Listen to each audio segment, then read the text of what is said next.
We are most alive, we have the most energy, we are most intimate with our best selves when we're progressing towards our mighty mission. I think what's happened on the planet right now is there's been a great seduction and a great brainwashing. When we are kids, we want to be astronauts. We want to do all our dreams. And we're full of curiosity, and we're loving, and we're passionate, we're strong. We're not afraid to be ourselves. But as we leave the perfection of childhood, the hypnosis and the brainwashing begin. Be reasonable. So that's our nature, but our parents give us limitation based on their limited psychology. And don't sing too loudly, don't dream too big, don't be too passionate. As we've left who we truly are, we've contracted. And now it's all about staying safe in the world versus going out there and letting our brilliant, our primal genius shine. And a lot of people just have stuffed that pain of disappointment and their doubt really deep inside, and they just are addicted to distraction and escapes because they don't want to deal with their potential that they've denied. What's the most important key to success?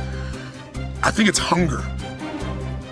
It's not getting satisfied.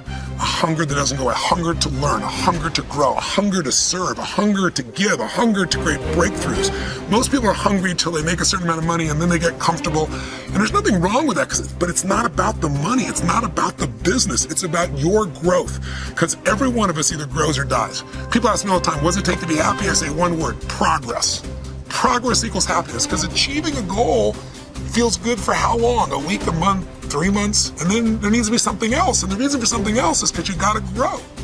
I want to find more. All I can. And in that sack of you have to dive in that to find more. Because if you're not willing to go in there and face yourself, I can find anything. You can live right here on surface, man, right here on surface.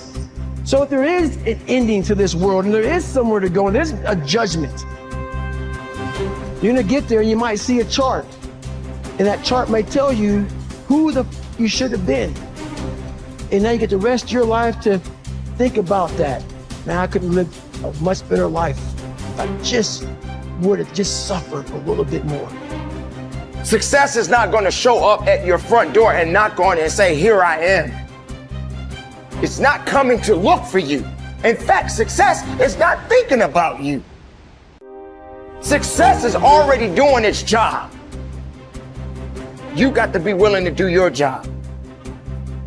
Each and every day that you are breathing in this world, each and every day that you are doing something in this world, you should be focusing on getting better, not worse. You should be understanding that, hey, I can't be this same person on a day in, day out type of way. I got to keep focusing and going further and going harder and going stronger and pushing myself till there's nothing else left to push forward. So now's the time for you to hit the gym of your life and start exercising your self-discipline muscle. No more talk, no more excuses. From this moment forward, it's all about massive execution. Will there be days that you don't feel like it? Yes. Will there be days that you want to stop? Yes. Will there be days that you want to give up? Yes. Will there be days that you want to quit? Yes. Listen to me. Quitting is never an option. We've all bought into a lie. We've bought into a lie that confidence is belief in self. And so when you're in a situation which is normal, where you don't believe in yourself, you're like, oh my God, I have no confidence. The truth is, and I want you to walk out of here with a new definition of confidence. Confidence is the willingness to try. Because when you try and you take action, what happens, and what's happened for France, is that when she sees herself taking action, what happens is she sees herself being the kind of person that takes action. So she has evidence that she can rely on herself. And that action is what builds confidence. It doesn't start with belief. The real way for most of us is not to wait to believe, but to push ourselves to act. And through the action, you will build the belief. We're built to walk uphill. And when you reach the pinnacle of the hill, you want to stop and appreciate the vision, but the next thing you want is a higher hill in the distance, because it's the uphill climb that it's from the uphill climb that we derive our value, and I mean this technically. So almost all the positive emotion we feel, especially the emotion that fills us with enthusiasm, and that's to be filled with the Spirit of God, by the way, because that's what enthusiasm means. That's experienced in relationship to a goal. And so in some sense, and this is part of the religious enterprise, you want a goal that you can never attain, right? So you can always move closer to the goal that recedes as you move towards it. You think, well, that's frustrating. It's like Sisyphus pushing the rock uphill. But it's not, because as you pursue that goal, you put yourself together and your life does get better and richer and more abundant. And that's why the highest levels of virtue and goal are in some sense transcendent. You want them to be above everything you're doing so you can continually move towards something that's more sublime and better. That's what you are. You're here to live, not to sleep. I didn't study, I didn't study a book. I literally put myself in a fire repeatedly, like a sword. You put a sword in the fire repeatedly and repeatedly. If you keep on doing that, you're going to get a nice sword. And then you keep on beating it. You got to beat the shit out of it. And that's what I am. Yeah. I became that. I said, okay, we can't quit. We got to figure out why you are this. Why are you this, man? What is wrong with you? What's going on here? So I kept on putting the sword back in the daggone fire, and I just beat it harder. And I beat it harder. Before I knew it, I started realizing,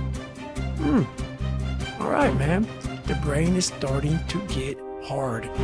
The brain is starting to get hard. I'm no longer a theorist. I'm now a practitioner. I put it in hell. I dissected it while it's in hell, because you can't dissect anything in a normal environment. You can't dissect anything in 72-degree weather. You must put it in the freezer and freeze the fuck out of it. And then you dissect it. Dissect it when it's miserable. Dissect the brain when all it's thinking about is, I need to get out of here, man. I want to get out of the fucking freezer. Open the door. And you said, nah, 5 more seconds, man. 5 more seconds in the freezer. And that's when you start to pick that brain apart. And that's what all this stuff did to me. I kept on putting myself back into the freezer or the fire and beating the out of myself, mentally and physically. Before I knew it, this is what happened. Ralph Waldo Emerson believed that anyone who had put their heart and soul into their work and had done their very best could hold their head up high. Merely talking about it or only putting in a modicum of effort wasn't good enough in his mind. It was all or nothing. He believed that doing your best was an admirable quality, and that although you might not always be successful, knowing that you had done all you could was often all that mattered. At least you could look yourself in the eye. This ethos is central to many youth movements, such as the Scouts and Guides, and is a great philosophy for life in general. Indeed, doing your absolute best in everything you do is something that we should all aspire to, and it doesn't matter if it's at school, university, work, or home. If you think about it, doing your best is also central to self-reliance, because it allows you not only to test your capabilities, but also helps you to learn and therefore extend them. It's only when you are at the edge of your ability that you can really test your mettle and see just how much you can depend on yourself. Only ever working inside your comfort zone or doing just enough to get by may be easy, but is rarely rewarding. And it never allows you to develop into a fully rounded person or realize your full potential.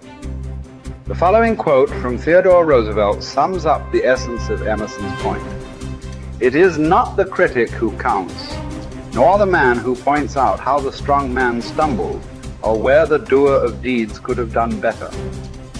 The credit belongs to the man who is actually in the arena, whose face is marred by dust and sweat and blood, who strives valiantly, who errs and comes up short again and again, who knows the great enthusiasms, the great devotions, and spends himself in a worthy cause, who at the best knows in the end triumph of high achievement, and who, at worst, if he fails while daring greatly, so that his place shall never be with those cold and timid souls who know neither defeat or victory.